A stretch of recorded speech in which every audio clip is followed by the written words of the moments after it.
Percentage ఎంత ఉంటుంది? పెరిగిందా తగ్గిందా? భారీగా పెరిగింది కదా.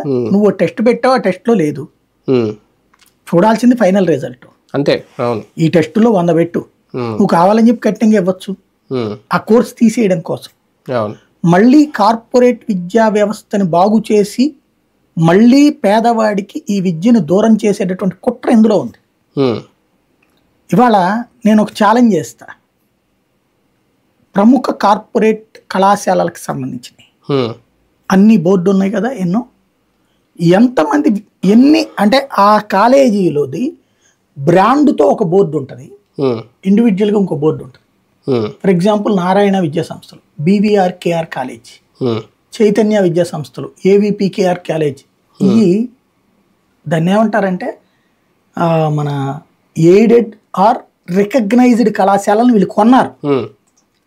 అలా కొన్నవి అన్నీ వీళ్ళకి తెలుసు, ఆర్ఐ వాళ్ళకి.